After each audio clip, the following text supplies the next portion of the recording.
As you may or may not already know, Donut Media did a collaboration event with Forza Horizon 5. They created a Donut Media themed festival playlist with a bunch of Donut Media themed challenges. And if you don't already know who Donut Media are, they are a YouTube channel specialising in car themed content, and perhaps most famous for their High-Low series. The High-Low series consisted of buying 2 custom 350Zs and modifying them in certain price brackets. One car would receive cheap parts and the other would receive expensive parts. And to celebrate this unlikely occurrence, I'm recreating the High-Low series in Forza. So I went ahead and purchased 2 Supras. One would receive expensive parts, and the other would receive cheap parts. So now it's time to find out, does more expensive mean more better? Welcome to High-Low in Forza.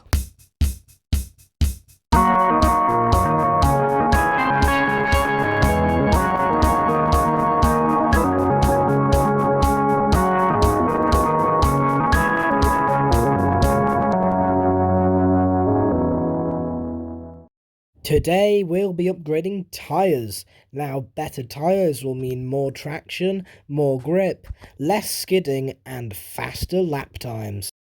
But before we do that, I'll have to set some benchmark times in the stock Supras.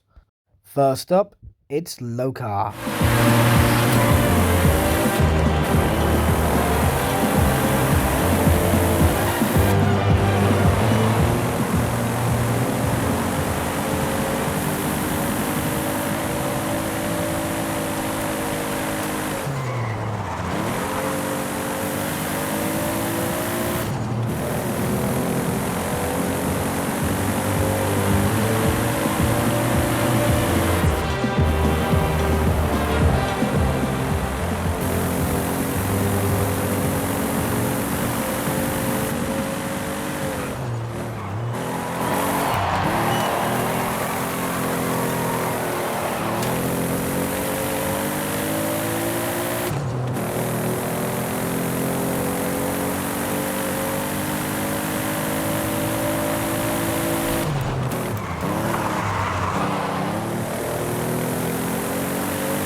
As you can see, grip was quite an issue.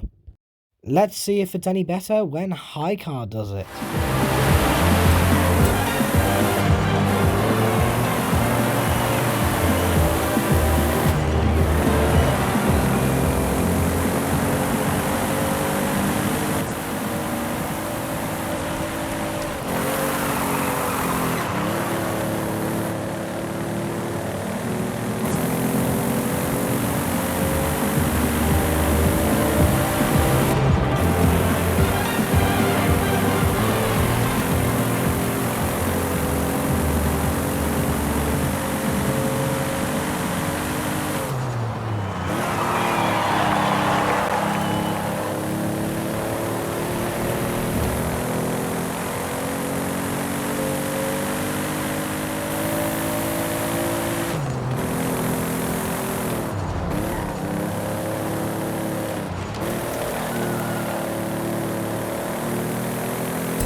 Grip is still quite an issue, but clearly not as much as low car.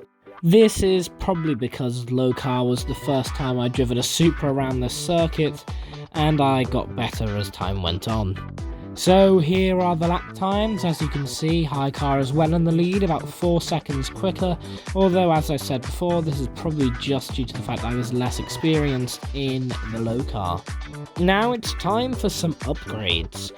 I'll be upgrading track width first. Here's stock compared to our upgraded form. I then did the same thing in the rear before changing the tyre compound. I then widened both the front and the rear tyres before moving on to high car, having spent 6,800 credits. I then did much the same thing as before, just everything was a bit better. The track width was wider, the tyre width was wider, and the compound was grippier. This did impact costs, and the total for this upgrade was 16,400 credits. So now let's see if the extra 9,600 credits was worth it, with the final lap times for today of the upgraded high and low cars.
In that run, there was clearly a lot less skidding. Let's see if the improvements we made to low car made any difference.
If I'm completely honest, that run didn't feel as good as it did in high car.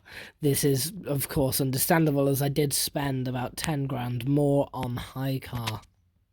But any improvement, although minor, is an improvement. So let's look at the final times to see how much we've gained. High car's time improved by 7.608 seconds, whilst low car's time improved by 4.171 seconds. It's very clear that spending more money on your tyres can improve your lap times substantially. Is it worth the extra 10k? Probably.